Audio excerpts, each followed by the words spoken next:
Assalamu alaikum. Today's my topic is class first year. Today's my topic is atomic mass. जैसे कि बेटा हमने discuss किया था सिग्निफिकेंट फिगर्स के बारे में हमने पढ़ा था। सिग्निफिकेंट फिगर्स हो गए, rounding off data, uses of significant figures and in addition and subtraction, uses and multiplication and division. आज बेटा हम बात करेंगे कुछ सिंपल से हमारे पास टर्म्स हैं जिनके बारे में आज मैं बात करूँगा।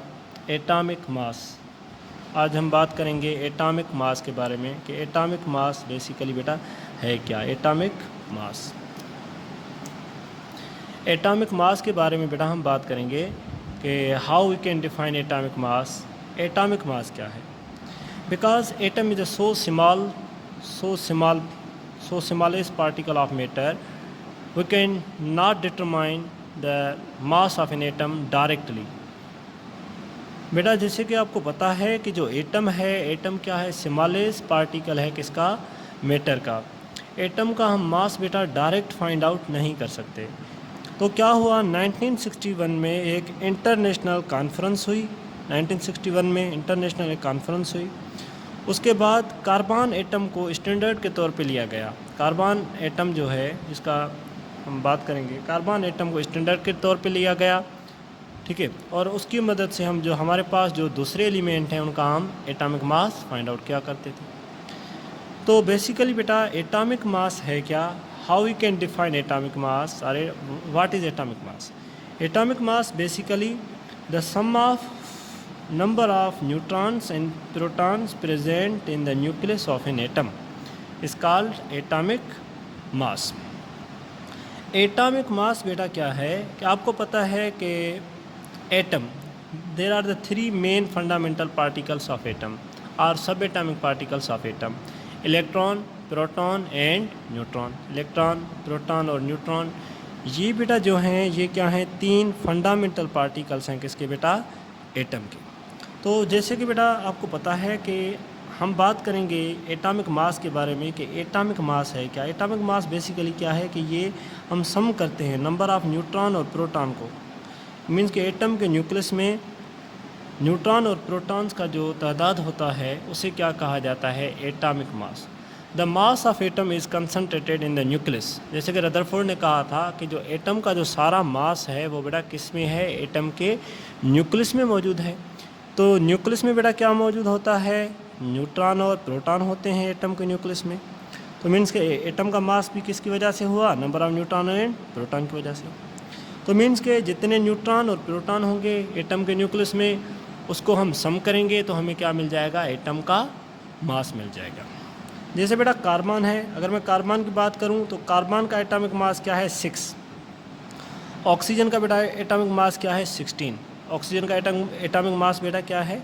16। अगर मैं बात करूं बेटा कार्बन की, तो कार्बन की अगर बात करेंगे हम तो कार्बन में न्यूट्रॉन कितने हुए हैं बेटा? 6। कार्बन में बेटा प्रोटॉन कितने हैं बेटा? 6। कार्बन में न्यूट्रॉन कितने हैं? 6। और बेटा प्रोटॉन कितने हैं कार्बन में? 6। मीन्स इसलिए इसका एटॉमिक मास क्या हुआ? 12। अगर आपके पास कोई भी एटम है उसमें इलेक्ट्रॉन और प्रोटॉन का जो तादाद होता है वो क्या होता है? एक जैसा। जितने इलेक्ट्रॉन होंगे उतने प्रोटॉन, लेकिन नंबर ऑफ न्यूट्रॉन चेंज हो सकते हैं। अब देखें बेटा, अगर हम बात करेंगे ऑक्सीजन की, तो ऑक्सीजन का एटॉमिक मास क्या है? 16। तो ऑक्सीजन में एटॉमिक मास 16 है। तो इसमें भी बेटा न्यूट्रॉन कितने हैं हमारे पास? इसमें कितने न्यूट्रॉन है बेटा हमारे पास? 8 न्यूट्रॉन। और इसमें बेटा प्रोटॉन भी कितने हैं हमारे पास? 8 प्रोटॉन। इसलिए इसका हम सम करेंगे नंबर ऑफ न्यूट्रॉन और प्रोटॉन को तो हमारे पास क्या मिलेगा? 16। ये 16 क्या है? ऑक्सीजन का एटॉमिक मास। एटॉमिक मास की हम बात करेंगे, इट इज़ एक्सप्रेस्ड बाय ए। इसे बेटा किससे रिप्रेजेंट किया जाता है? एक्सप्रेस किसे किया जाता है? ए के साथ। एटॉमिक नंबर क्या होता है? A is equal to N plus Z, where A क्या है? एटॉमिक मास।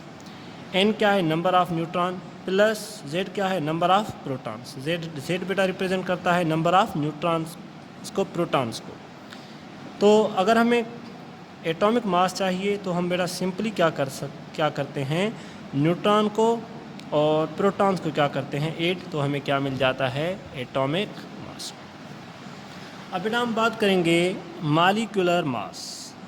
ये आप 9th क्लास में भी आपने पढ़ा होगा, पढ़ के आए हैं आप कि मॉलिक्यूलर मास क्या है। Molecular mass the sum of atomic masses of all elements present in a molecule or a compound, that is called molecular mass। Molecular mass basically क्या है, द सम ऑफ जो बेटा एटम्स मौजूद हो, the sum of atomic masses of all elements, जो भी elements मौजूद हैं किसी भी मॉलिक्यूल या किसी भी बेटा कंपाउंड में, उनके जो एटॉमिक मासेस का जो सम है उसे बेटा क्या कहा जाता है मॉलिक्यूलर मास। उसे बेटा क्या कहा जाता है मॉलिक्यूलर मास कहा जाता है। Molecular mass is expressed in AMU। Molecular mass को बेटा किससे एक्सप्रेस किया जाता है AMU में। Molecular mass is expressed in AMU।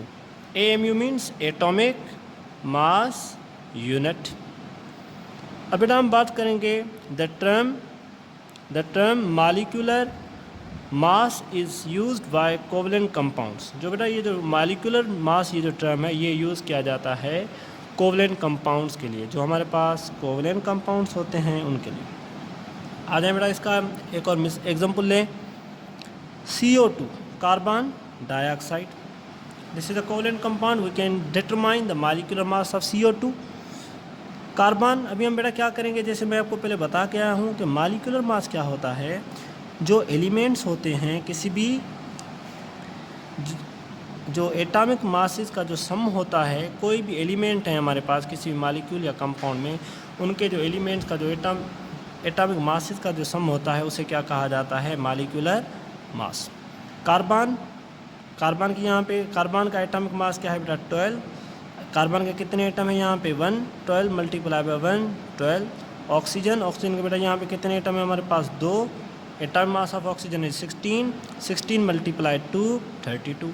अब देखें बेटा अब हम क्या करेंगे, 12 को ऐड करेंगे 32 में तो हमारे पास बेटा कितने हो जाएंगे 44 AMU। This is the molecular mass of CO2। This is the molecular mass of CO2। अब देखें बेटा हमने बात की मॉलिक्यूलर मास के बारे में कि मॉलिक्यूलर मास बेटा सिंपली क्या होता है, sum of atomic masses of all elements present in a molecular compound, that is called molecular mass. Molecular mass क्या होता है, हम सम करते हैं जो एटॉमिक मासेस जो हमारे पास एलिमेंट्स होते हैं किसी भी मॉलिक्यूल या किसी भी कंपाउंड में, उनका जो एटॉमिक मासेस का जो सम होता है उसे क्या कहा जाता है मॉलिक्यूलर मास। अब बेटा हमारे पास दूसरा एक टर्म आ जाता है formula mass. The sum of atomic masses of all elements present in a formula unit of substance, that is called formula mass. बेटा देखें सेम चीज़ अगर मैं यहाँ पे बात करूँ फार्मूला मास की, तो बेटा फार्मूला मास बेसिकली क्या होता है, ये हम सम करते हैं atomic masses of elements present. कोई भी फार्मूला यूनिट है उसमें हमारे पास जितने भी एलिमेंट हैं उनका जो एटॉमिक मासेस है उनको हम सम करेंगे तो हमें क्या मिल जाएगा formula mass. Formula mass is expressed in AMU। Formula mass को बेटा कैसे एक्सप्रेस किया जाता है AMU में, means AMU means atomic mass unit. Formula mass is expressed in AMU। बेटा फार्मूला मास को कैसे एक्सप्रेस किया जाता है AMU में एक्सप्रेस किया जाता है। AMU means atomic mass unit. The term formula mass is used for both covalent and ionic compounds. Covalent and ionic compounds.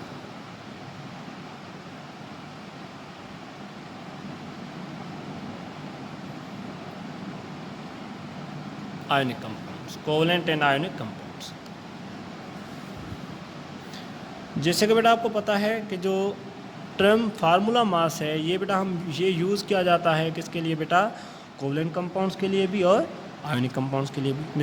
Example ले लें आप, sodium chloride, this is an ionic compound. Sodium atomic mass of sodium is 23। यहाँ पे कितने atom है sodium के 1, 23 multiply by 1 23। अब बेटा यहाँ पे देखें आप कि हमारे पास क्या है कि क्लोरीन का एटॉमिक मास बेटा क्या है 35 मल्टीप्लाई बाय 1, ये बेटा कितने हो जाएंगे हमारे पास 35।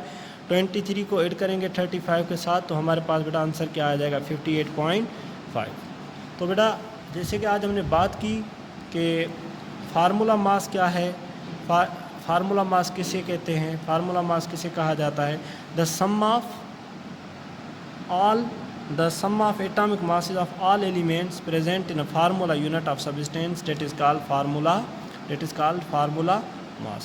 फार्मूला मास को एक्सप्रेस किया जाता है बेटा किसमें, AMU में। ये जो टर्म फार्मूला मास है ये यूज़ किया जाता है बोथ कोवेलेंट कंपाउंड्स के लिए भी और आयोनिक कंपाउंड्स के लिए। What is the main difference between molecular mass and formula mass? The main difference is here, the term molecular mass is used for covalent compounds, whether the term formula mass is used either ionic compounds or covalent compounds. Okay बेटा, आज हमने बात की atomic mass के बारे में। Atomic mass क्या है, मॉलिक्यूलर मास क्या है, फार्मूला मास कैसे कहा जाता है, how we can determine molecular mass, empirical formula mass. आज मैं आपको कुछ होमवर्क दे रहा हूँ और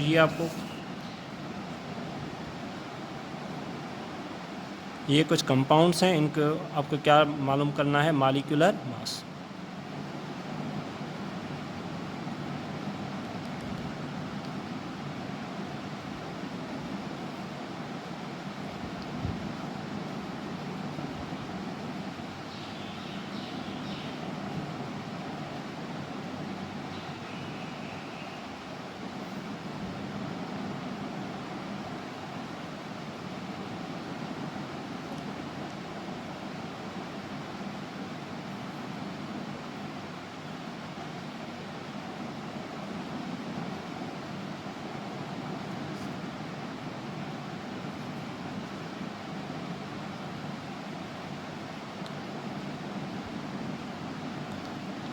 C2H6, this is your homework.